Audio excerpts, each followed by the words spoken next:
It was a very strong breakaway that we had at the beginning of today. And yeah, we were actually speculating for quite some time whether they'd make it all the way, Brian.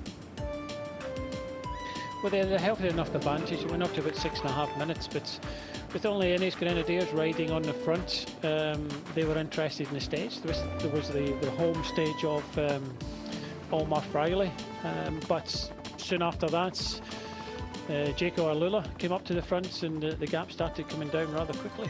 It did, and we were all concerned about the penultimate test of the day, which was an intermediate sprint, and thought that this may well start to explode with around 35 kilometres to go.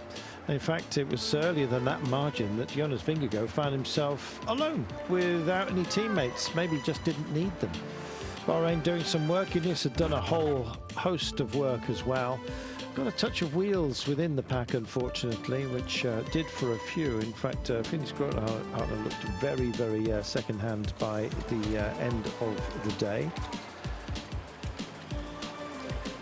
Thankfully, he did get back on the bike. Sadly, a day that we said farewell in the race to Rowan Dennis. Not quite sure what the issue is, but we wish him well. He'll be back for Romandy, I'm certain, a race where he thrived at last year.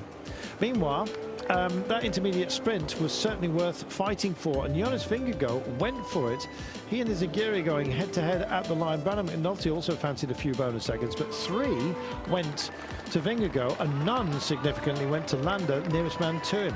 We'd heard on race radio that Esteban was about to tee this up, and after all the work that Innis had done, it was then EF Education's turn to impose themselves, Brian.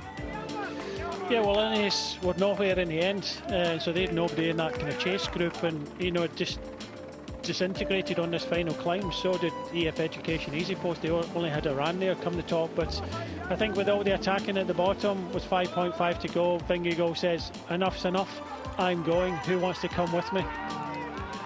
And the answer was, the invitation was picked up by Nico Landa. Now, their maximum margin was just over half a minute, as the chase were, well, quite frankly, just couldn't decide who was going to be involved. In the end, Soudal Quickstep picked it up and did most of the work. Mauro Schmidt was in there, so was Catania, and of course, so was James Knox. Brave they were, but in the end, it was to be minor places for everybody else. They timed it beautifully, and Vingegaard, in the end, here is our overall. 12 seconds is the margin now between Vingegaard, got 3 bonus seconds over Landa at the intermediate sprint, and picked up another 4 to add to his tally, and the difference.